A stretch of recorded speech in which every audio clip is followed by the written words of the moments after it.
questões na instrução normativa que não estão muito claras. Uma delas que a gente elencou é a relativa a cargos públicos. A instrução e a lei, ela diz que não pode optar pelo programa, não pode ter objeto a declaração de bens não regularizados no exterior, aqueles que ocupem cargos, e não estou falando nem dos cargos eletivos, estou falando de cargos públicos, detentor de cargos, empregos ou funções públicas.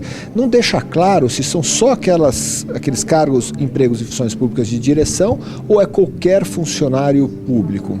E quando isso é estendido a parentes até segundo grau, você tem um rol de pessoas atingidas fenomenal. Se não me engano, existem 10 milhões de funcionários públicos no Brasil.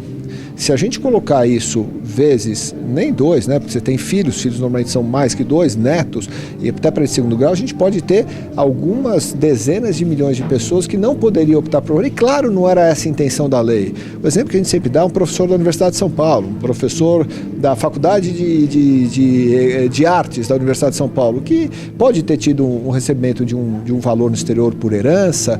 Ele não pode fazer isso por ser um professor universitário, formado na Universidade de São Paulo, da USP, é um funcionário público estadual, ou são só aqueles cargos de direção? Isso, infelizmente, não está claro. E pela interpretação aparente que a Receita Federal está se manifestando, eles vão ser bastante rigorosos em relação a isso. Isso traz uma insegurança bastante grande. Um outro ponto de insegurança é em relação à descrição das condutas relativas aos crimes praticados. O que será isso?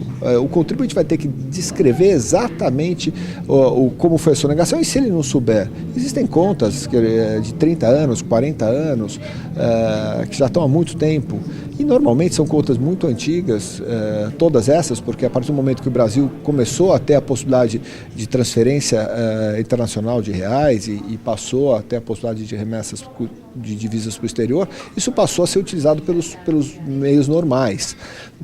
Muita gente tinha, e todo mundo sabe um pouco a origem desse recurso, era uma proteção contra a inflação, contra riscos soberanos do país, assim por diante. Então, uma preocupação muito grande. Também é uma preocupação muito grande em relação à descrição pormenorizada da origem dos recursos. Não bastaria o contribuinte declarar que aquela origem é lícita? Me parece que esse é o intuito da lei. É uma declaração de licitude dos recursos. Se aqueles recursos não forem, por alguma outra informação, entendidos como lícitos, sim, o contribuinte terá todas as sanções, não poderá estar no programa, terá cobrança de multa. Mas a declaração da licitude dos recursos, na minha opinião, seria suficiente. No entanto, não é o que a Receita Federal hoje tem se manifestado. Ela quer a descrição, além das condutas, pormenorizadas das operações. Então foi um cliente que pagou por um serviço no exterior. Talvez qual cliente? Você pode estar levando uma fiscalização para esse cliente. Olha, foi uma transação efetuada pela minha empresa que eu recebi o valor no exterior. Você está expondo a sua empresa. Olha, foi uma compra e venda de imóvel entre tais pessoas. Você está expondo aquela pessoa. Então, por que essa informação tão detalhada em relação se seria suficiente só a declaração da licitude dos recursos? Me parece que isso é um tema de preocupação, de ter uma consequência de fiscalizações correlacionadas, não em relação à DERCAT, a declaração propriamente dita, porque essa é protegida pela lei, ou seja, a Receita Federal não pode fiscalizar a DERCAT, a não ser que haja uma outra informação, declaratório, mas em relação às informações ali constantes que podem gerar outras pesquisas e outros tipos de fiscalização. Isso nos preocupa um pouco. Isso não quer dizer que não deva ser analisado, como disse no início, a opção pelo RER7, pelo regime de regularização, criteriosamente, sempre tendo em vista que é uma oportunidade barata ao cara, ela é muito correlacionada com quanto seria de imposto que seria pago normalmente no Brasil, 27,5% com 30%, tem uma correlação muito grande.